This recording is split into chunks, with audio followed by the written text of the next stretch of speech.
রাতের বেলা মোবাইল চালায় এবং মোবাইল চালানোর মধ্যে দুইটা বৈশিষ্ট্য বলবো। একটা ভিডিও দেখতেছে, ভিডিওটা দেখার আগে কমেন্টস পড়ে। কারা কারা হাত উঁচু করেন তো। একটা ভিডিও দেখা শুরু হয়েছে, গোটাল শেষ করার আগে কমেন্টস পড়তেছি। কারা কারা সত্যি করবেন? হ্যাঁ, আছে না? আচ্ছা শুনেন, যারা একটা ভিডিও দেখতে গিয়ে বেশিক্ষণ ভিডিও দেখার না যেতেই কমেন্টস পড়া শুরু করেন, তাদের ব্রেইনের মধ্যে একটা সমস্যা হয়ে গেছে।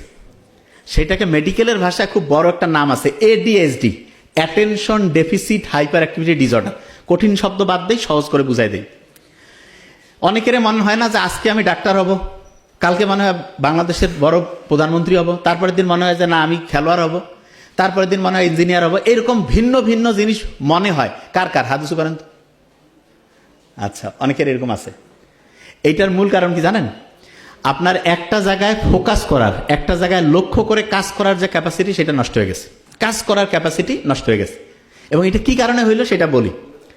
গোল্ড ফিশের নাম শুনছেন? গোল্ড ফিশ এক রকমের মাছ ধরেন। এইটা একটা জায়গায় ফোকাস করতে, একটা জিনিস মন দিয়ে শুনতে, মানে মনোযোগের সাথে করতে পারে 9 সেকেন্ড। আর আমরা যারা মানুষ আছি, মাইক্রোসফট কোম্পানি গবেষণা করছে মানুষের একটা জায়গায় মনোযোগ দেওয়ার, একটা জিনিসের প্রতি মানে হচ্ছে যে অ্যাটেনশন দেওয়ার টাইম এখন হচ্ছে 8 সেকেন্ড। কত সেকেন্ড? তাহলে কোন তো গোল্ড ফিশ আর মানুষ, এই দুইটার মধ্যে অ্যাটেনশন কার কম? মানুষের। 8 সেকেন্ড। আপনার তো মনে হবে যে না আমি তো 8-10 ঘন্টা পড়ি, ঘন্টু পড়া হয় না। আপনারা পৃথিবীর খুব সেরা একজন ধনী মানুষ, ঠিক আছে, উনি মাত্র 5 থেকে 6 মিনিট অ্যাটেনশন দিতে পারতো। আর আপনি যদি এটা 2-3 মিনিট করতে পারেন তাহলে খুব ভালো। যে ভাই এত কম, হ্যাঁ, কিন্তু এখন মাত্র 8 সেকেন্ডে নামছে। কি কারণে নামলো সেটা বলি।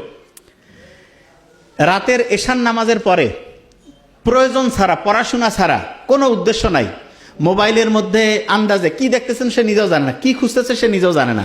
এইটা যারা যারা করে তাদের ব্রেইনের ফোকাস দেওয়ার ক্যাপাসিটি কমে। এক,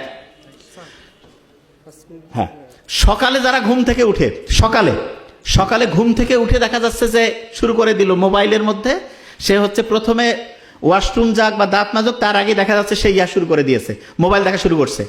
এই কাজগুলো যাদের মধ্যে থাকে তাদের দেখা যাচ্ছে অ্যাটেনশনটা কমে যায়। বুদ্ধিটা কি? দিনের সবচাইতে নির্দিষ্ট একটা টাইম বলে দিচ্ছি, ধরেন যে দুপুর 11টা থেকে দুপুর 2টা, এই টাইমে শুধু মোবাইল দেখবেন। কোন টাইম? দুপুর 11টা থেকে দুপুর 2টা। কয়েকটা কথা বলবো, খুব দ্রুত নোট করেন, জাস্ট মাথায় যাতে থাকে। অনেকের ওই যে হাড্ডিতে ব্যথা থাকে না, দেখা যায় যে শরীরে ব্যথা করতে পারে না, যে হচ্ছে যে বলতেছে ভাই ক্যালসিয়ামের অভাব। শোনেন, দেশি পানটা আছে না, পানের সাথে একটু চুন দিয়ে খাবেন, কিন্তু না সুপারি টুপানি, পানের সাথে চুন। পান এবং চুন এইটা শরীরের, এর ভিতরে যে এনজাইম রসটা আছে, এটা দেখা যায় খাদ্য হজম করে এবং আমাদের শরীরে ক্ষারীয় মাধ্যম তৈরি করে। শহরের লোক অ্যান্টাসিড খায় না, আর গ্রামে দাওয়াত বাড়িতে পান আর চুন খায় না, এইটা অ্যান্টাসিডের ভাব এবং শরীরের জন্য খুবই উপকারী। এই কাজটা করবেন। তারপরে আপনি দেখবেন ইলন মাস্কের নাম শুনছেন তো, উনি এখন বলতেছে যে এই পৃথিবী নিয়ে ওনার এখন যেটা চিন্তা, যে উপর থেকে কোনো একটা শক্তি আছে যেটা আমাদের সবাইকে তৈরি করছে, দেখতে চাচ্ছে যে আমরা কি করি। আল্লাহ বলছে না আমি জিন আর মানুষকে তৈরি করছি ইবাদতের জন্য। তার মানে ইলন মাস্কের চিন্তা আর আল্লাহ যে আমাদের কোরআনের মধ্যে বলছে একেবারে হুবহু মিলে যায়। জাস্ট ও আল্লাহ হিসাবে কাউকে মানে কি মানে না জানি না, কিন্তু ও একটা সোর্সের কথা বলে, একটা শক্তির কথা বলে। দেখেন, একটা জিনিস খুব ভালো করে মাথায় রাখতে হবে, গরিবের ছেলেমেয়ে খুব ভালো হচ্ছে না কেন? ক্ষুধার্ত আছে। ক্ষুধার্ত থাকলে ব্রেইনের মধ্যে একটা জিনিস তৈরি হয়, সেটা কি? ব্রেইনের মধ্যে ক্ষুধার্ত যখন আমরা থাকি, ওই সময় যদি একটু হাঁটাহাঁটি করে দৌড়াদৌড়ি করি, তখন দেখা যায় ক্ষুধা আছে, আবার হাঁটাহাঁটি দৌড়াদৌড়ি করতেছি, তখন BDNF, brain derived neurotrophic factor তৈরি হয়। এইটা হলে ব্রেইনটা দেখা যায় একটা জিনিসে ফোকাস করার ক্যাপাসিটি বাড়ে। আগেকার দিনে আমরা কি করতাম? দেখা যায় তো পথে ঘাটে জঙ্গলে শিকার করে খাইতাম, সারাদিন শিকারের পিছনে দৌড়াচ্ছি, যতক্ষণ খাবার পাইনি ততক্ষণ ব্রেন খুব শার্প। যখনই খাবার পাইলাম, খাওয়ার পরে ঘুমায় পড়লাম। এই জন্য ছোট বাচ্চা গরিব থাক ধনী থাক, তাকে ক্ষুধাতে একটু রাখবেন। অনেকে খালি বারবার খায়, নো, তার ব্রেইনের সর্বোচ্চ বিকাশের জন্য তাকে ক্ষুধার্ত অবস্থায় একটু রাখবেন এবং ওই সময় তাকে পড়তে বলবেন। অনেকে আছে এই সময় দেখবেন পলিস্টার আছে না, পলিস্টারের কাপড় ব্যবহার করে না। পলিস্টারের কাপড়ের মধ্যে যে উপাদান থাকে, ওই সিনথেটিক উপাদানটা মেয়েদের হরমোনাল যে ব্যালেন্স সেটা নষ্ট করে দেয়। মেয়েদের PCOS, মেয়েদের এই যে সন্তান জন্মদানের যে প্রক্রিয়া, এই প্রেগনেন্সি, এগুলোতে সমস্যা করে। আর ছেলেদের দেখা যায় টেস্টোস্টেরন যে হরমোন আছে সেটা কমতে থাকে। যারা স্টুডেন্ট আছেন সবসময় খেয়াল রাখবেন, খুব ভালো যখনই পড়তে বসবেন তার আগে রুম মানে যেই জায়গায় বসবেন টোটাল জায়গাটা একদম চোখের সামনে থেকে সবকিছু সরাই ফেলবেন। এই কাজটা করলে আপনার ব্রেইনের অ্যাক্টিভিটি 35 থেকে 45% বেড়ে যাবে।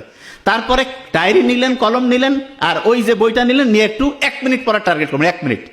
অনেকে টার্গেট করে 8-10 ঘন্টা পড়বো, পড়া হবে না। ব্রেন কবে যে 8-10 ঘন্টা পরে পড়ি যে একটু ফেসবুক থেকে ঘুরিয়ে আসতে গিয়ে শেষ। 1 মিনিট টার্গেট নিয়ে পড়বেন, গেম চেঞ্জিং হবে। আর যা পড়বেন মেইন পয়েন্টটা লিখবেন। আমরা যা কিছু খাই, যে এখানে বোতল আছে, আমি কিন্তু এগুলো খাই না নর্মালি, দেখবেন আমার বোতলগুলো আলাদা। এগুলোর মধ্যে আমি সেদিন আকিস গ্রুপ অফ ইন্ডাস্ট্রিজের ওইখানে প্রোগ্রামে ওনাকে বললাম, মহিউদ্দিন ভাইকে, যে এগুলোর মধ্যে মাইক্রোপ্লাস্টিক আছে। এগুলো কি করে? রক্তের মধ্যে ঢুকে রক্তের নালীগুলোকে আস্তে আস্তে আস্তে আস্তে আস্তে জ্যাম করে দেয় এবং রক্ত ঠিকভাবে কাজ করতে পারে না। রক্ত হচ্ছে জ্যামের মধ্যে পড়ে যায়। রক্ত যদি জ্যাম লাগে, রক্ত যদি ঠিকভাবে কাজ না করে, তখন দেখা যায় আমাদের শরীরে রোগ জীবাণু বাঁধে। এবং এই জন্য ইসলামের মোহাম্মদ সাল্লাল্লাহু আলাইহি ওয়াসাল্লামের খুব অসাধারণ একটা হচ্ছে রক্ত পরিষ্কারের জন্য হিজামা করবেন। আমার ছোট ভাই নোবেল এটা নিয়ে খুব ভালো করে বলে, হিজামা যদি করেন গেম চেঞ্জিং হবে। এবং সব খাবারের মধ্যে এত প্লাস্টিক, বিজ্ঞানীরা দেখছে প্রতিদিন প্রায় 50,000 মাইক্রোপ্লাস্টিক আমাদের শরীরে ঢুকতেছে। আস্তে আস্তে এটা আমাদের কোষগুলোর যে স্বাভাবিক গঠন ধ্বংস করতেছে এবং আমরা ক্যান্সার, আলসার, লিভারের সমস্যা, এই বড় বড় সমস্যার দিকে আগায় যাচ্ছি। সুগন্ধি ইসলামের খুব ভালো একটা জিনিস না? ইসলাম কত অসাধারণ।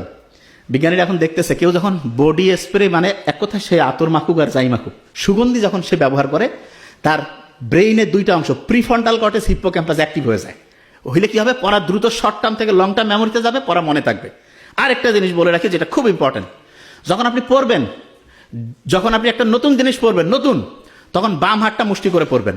আর যখন রিভিশন দিবেন, রিভিশন মানেটা আর না, আর প্রথম বর্ণ, রাইট হ্যান্ড মানে আর না, ডান সাইডের যে রাইট হ্যান্ড এইটা দিয়ে এইটা হাতটা চিপে ধরে পড়বেন। মানে নতুন জিনিস পড়ার সময় বাম হাতটা মুষ্টি করে ধরবেন। আর যখন পুরাতন জিনিস রিভিশন দিবেন, তখন ডান হাতটা মুষ্টি করে ধরবেন। কেন? ডান হাতটা মুষ্টি করে ধরলে ব্রেনের বাম সাইডটা, বাম হাতটা মুষ্টি করে ধরলে ব্রেনের ডান সাইডটা অ্যাক্টিভ হবে এবং পড়াটা তখন ঠিকভাবে যেখানে রিজার্ভ করার কথা সেখানে হবে। 1 মিনিটে কথা এখন সবগুলো রিজার্ভ যা যা আমরা বলছি এটা এখন ধরে ফেলবো। শহীদ প্রেসিডেন্ট জিয়াউর রহমান কোন ভিটামিনের মতো? Vitamin D. আচ্ছা, ভিটামিন ডি যদি ঠিকভাবে কাজ করে, আমাদের টেনশন বাড়বে না কমবে? কমবে। আচ্ছা, ব্রেইনের জন্য খুব ভালো পানি, আর হচ্ছে যখনই টেনশন হবে বুক ভরে শ্বাস নিব, ছাড়বো। একজন সেন্টারে যে আছে তার ব্রেন যদি সৎ হয়, তাহলে দেশের সব লোকের ব্রেন ভালো হবে না খারাপ হবে? ওই লোক যদি খারাপ হয়, সব খারাপ। তাহলে আমরা যদি দেশটা ভালো করতে চাই, সেন্টারে কি ভালো লোক রাখবো না খারাপ লোক? Thank you so much. আসসালামু আলাইকুম। 1 মিনিটে কথা এখন সবগুলো রিজার্ভ যা যা আমরা বলছি এটা এখন ধরে ফেলবো। শহীদ প্রেসিডেন্ট জিয়াউর রহমান কোন ভিটামিনের মতো? Vitamin D. আচ্ছা, ভিটামিন ডি যদি ঠিকভাবে কাজ করে, আমাদের টেনশন বাড়বে না কমবে? কমবে। আচ্ছা, ব্রেইনের জন্য খুব ভালো পানি, আর হচ্ছে যখনই টেনশন হবে বুক ভরে শ্বাস নিব, ছাড়বো। একজন সেন্টারে যে আছে তার ব্রেন যদি সৎ হয়, তাহলে দেশের সব লোকের ব্রেন ভালো হবে না খারাপ হবে? ওই লোক যদি খারাপ হয়, সব খারাপ। তাহলে আমরা যদি দেশটা ভালো করতে চাই, সেন্টারে কি ভালো লোক রাখবো না খারাপ লোক? Thank you so much. আসসালামু আলাইকুম।